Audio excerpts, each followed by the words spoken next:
giving it one slot based upon some of the velocity of this. And that's what the team is doing now, is giving it multiple slots so that it isn't running out of replens so quick.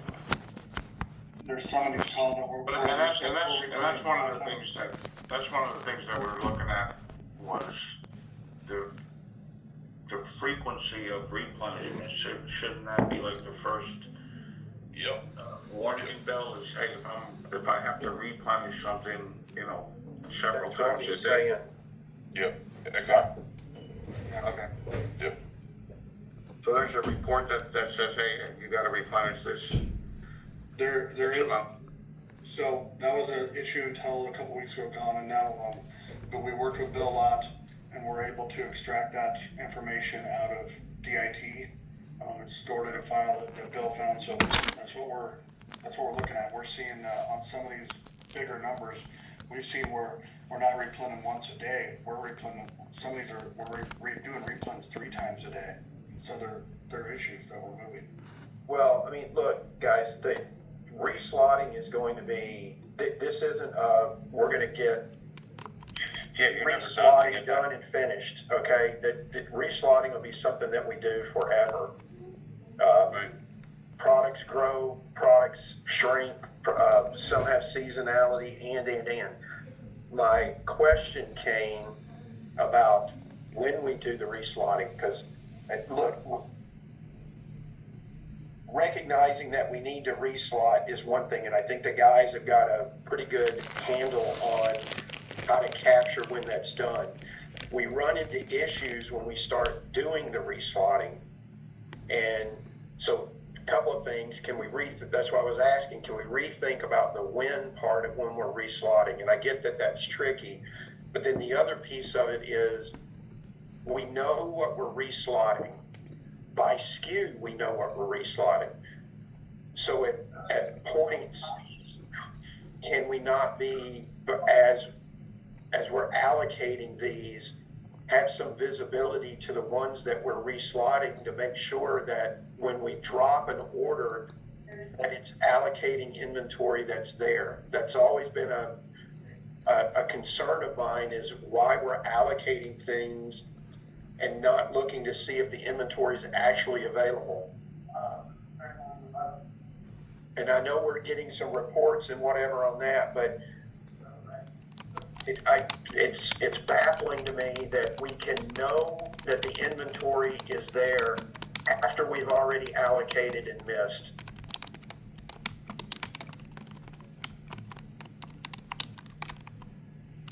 So I don't know what we got to do to get more out in front of that, instead of just saying, well, we'll do the post-mortem after we've missed it. Right. And I guess that's my concern too, is I don't want to have to keep going back and answering the same question every couple of weeks.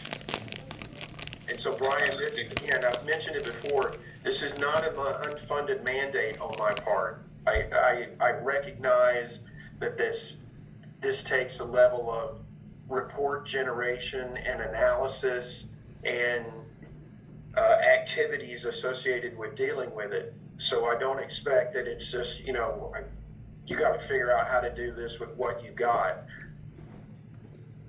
Okay. Right. I just want to quickly run through the other business units. Hey, Colin, let me just say something real quick. So,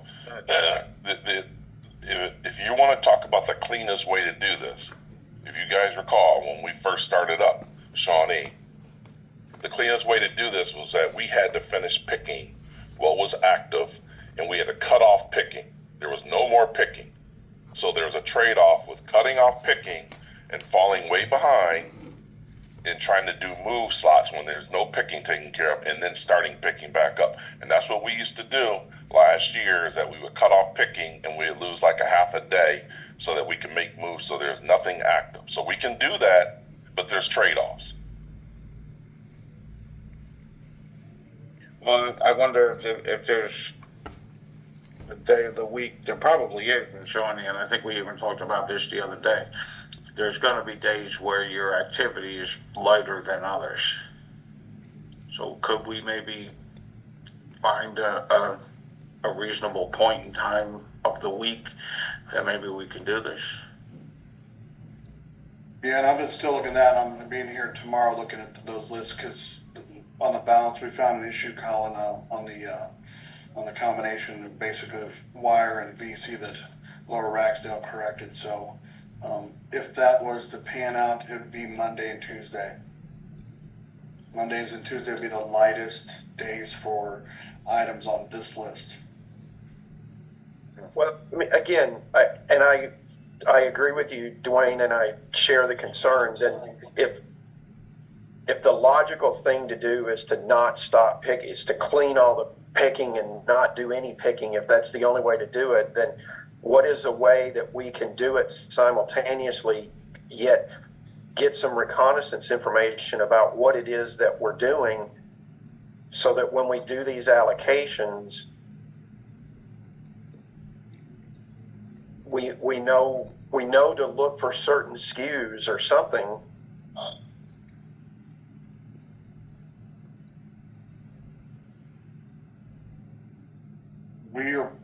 That's what I'm saying, we started doing some of that time, we're looking at what is allocated against the pick in DIT before we make the move, and we've seen less hits on the wire side. It's, you see more SKUs, but the quantities are less on the move products. It's 1 or 2 or 3 pieces instead of 60, 75, 80 when we do the move. So we've gotten a lot better at that, and we are looking at what is allocated against that pick before we make the move, because we are leaving inventory in the move. We're doing that essentially, but it hasn't been perfect. It's it's 1 part here, 2 parts here, is what the trend's been. It hasn't been 100% accurate.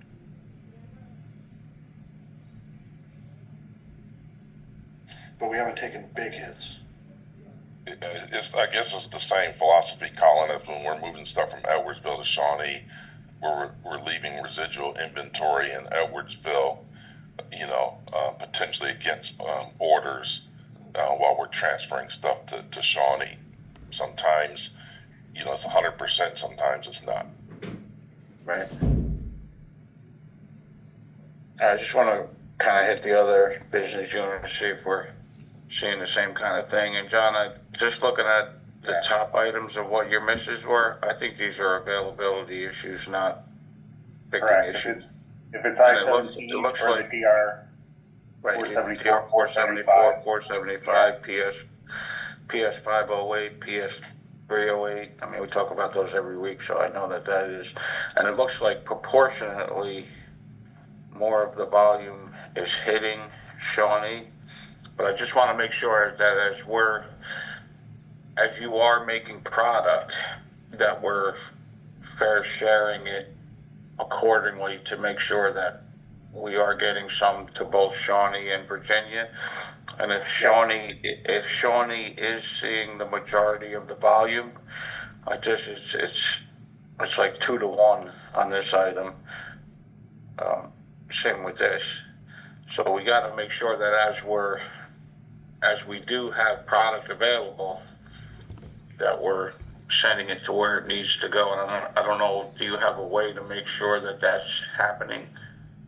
Yeah, Mary's planning that, and she's giving direction on what warehouse it gets sent to. So, yeah, we're fair sharing it, and we're doing it based on demand by finished good and what the demand is in that specific DC. Were you talking about demand or forecast? Well, really, it's going off a month on hand, Tom. Well, then that would be the forecast. So then the other piece of that is, are we looking to see, are there any forecast issues out of Shawnee that we're not seeing? Is it more accurate out of Virginia than it is in Shawnee? Well, I think on some of these high runners, Tom, you have higher quantities that are going to Shawnee in those cases. But, in these other ones that are further down, like I-59, that's where I found a bunch where we had parts on hand. I found more instances there where we had parts on hand for a couple of weeks or more, and we were having misses. All right. Can you, separate from this call, fill in this comment section and get it back to me where you feel like Sure. you had inventory on hand? Mhm. And again, for everybody's definition of what on hand means, it needs to have been there at least a week before you had the miss. Yeah, and that's what I try to do. Yeah, for sure. Okay. All right. So if you can add that comment section, just so that we could see if there is, because when I look at the big ones, it looks like it was an availability issue. But if you can plug in where you believe you had inventory available. All right. Next one on the list is Greenville. And I know this FJ 928. This is the one we had to pull for inspection, so that definitely was an availability issue.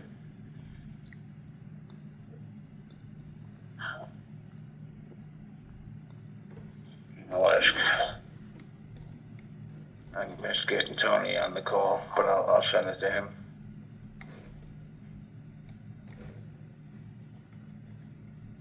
And the next would be EMX and Hugo and Araceli. I believe these M10 EGVs, I'm thinking these were availability issues. Unless you're seeing something different, and maybe you guys can go in and plug in where you believe you had inventory available. And I know, Hugo, you tracked that, so maybe if you can update this and get that back to me. Yeah, sure. This is only for February, right? Yeah, just look at February, yeah. Okay, yeah, sure. So if you on the file I sent, if you click on February true, that'll tell you where there was a disparity in February. But again, same question as we're looking at replenishment. If you look at these top items, majority of the volume does appear to be going out of Shawnee. This is more than 2 to 1. This is 2 to 1. That's more than 2 to 1. That's 2 to 1. So as as we do have inventory available, we have to be looking at, where it is needed and not just saying, hey, I got 500, so go 250 to each. You may need more going to Shawnee on the items where the majority of the volume is going out of Shawnee. And I don't know, Hugo, who decides that in EMX? How are you controlling that? Oh, we monitor the motor hand just like everybody else. So as long as we see that it's dropping on our motor hand, the scheduler will react to make sure that we increase our motor hand. Yeah. And you're looking at that DC specific. You're saying, hey, what's my month on hand in Shawnee versus Virginia? Correct. And actually, I just looked for the ones I know that has to do with system issue, has to do with M62. TVBs, for the most part, we have a good inventory on distribution center.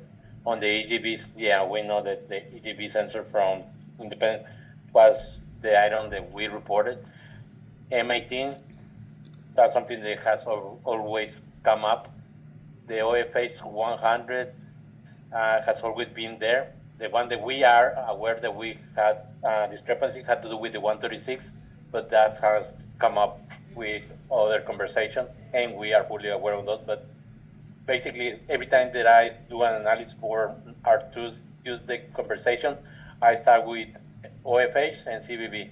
Most of those parts always have inventory. It's rare when we have it. We do have some issues on the specific cube with low to medium demand, but high runners we always have. So, but yeah, send me that report. But it looks to me that the OFHs, while they were an issue in January, it looks like what Brian did, reslotting, that seems to have fixed it, because they don't continue to be a problem.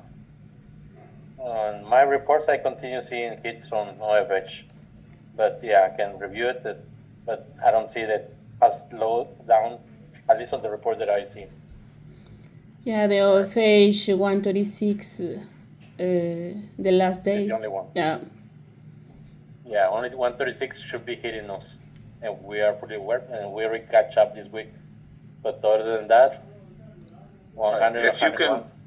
again, if you could focus on the ones that have true in the February column. Okay, where this column says true, meaning I had a disparity still in February. And then add the comments where you believe you had inventory available on time. Yes, okay, sure. I can add that information. Colin, I reslotted OFH 100, 101, 103. They were the big ones. The pick location now holds 4 pallets at a time. Right. And from what I'm seeing month to date, maybe Hugo, if you can show me where you're seeing something different, but I'm not seeing a disparity month to date on OFHs. So I think what we did corrected the problem. If you're seeing something different, add a comment over here and we'll take a look at it. Okay, sure. I will. Okay. All right. So I think kind of summarize where we're at. One, we did have a huge problem or a bigger problem in January. A lot of that appears to have been corrected going into February, but we do still have issues that we need to address. And I think more challenging appears to be a kind of whack-a-mole situation as maybe the order volumes per item increase and decrease, and making sure that we're staying ahead of that slotting. And I think, Brian and Dwayne, to your point, if we can allocate it, a couple hours or whatever we need per week to be getting in and doing that reslotting. But I guess the key is going to be having reports that tell us exactly what needs to be reslotted so that we're making the best use of that time. And then, I think there is enough lull in the activity on a weekly basis where we probably could get in and get that done. And I think it would pay dividends that we're not having this level of misses.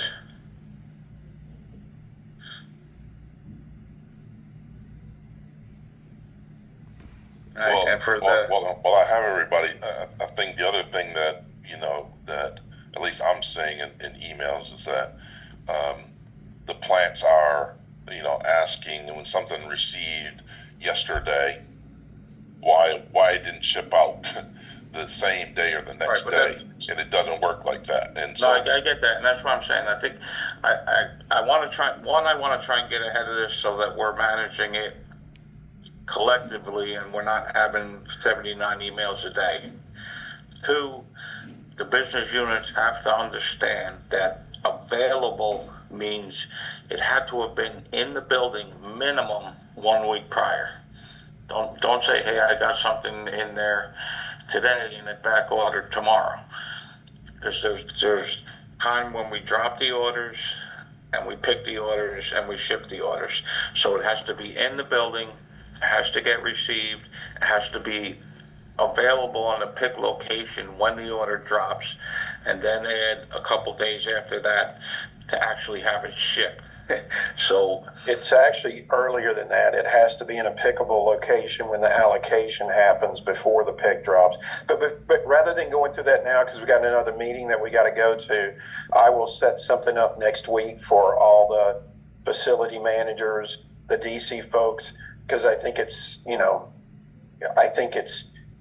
good discussion to have so that everybody understands how the process is within the DC, and then have the DC folks and the plant folks collaborate on what are the best ways to get inventory through the process as quickly as possible. And there are some things the plants can do to help themselves and things the DCs can do to communicate better to the plant folks as to how things go. But I'll set that up for next week. Yeah. And then closing, I just like to say, hey guys, we're all in the same team. So if there's an issue, pick up the phone, call us, so we can help you understand where something stands. We take our lumps, and we're not afraid to take our lumps. We're taking plenty of lumps. But if you have a question or you're uncertain about something, pick up the phone, call us, send an email so we can research it. I will tell you that Brian's interviewing people right now for an expediter role that can help take the pressure off of him in doing research and being more proactive. So, All right. Thank you, Dwayne. I gotta drop off for another meeting. all right, guys, thanks. Thank you all. Thank you.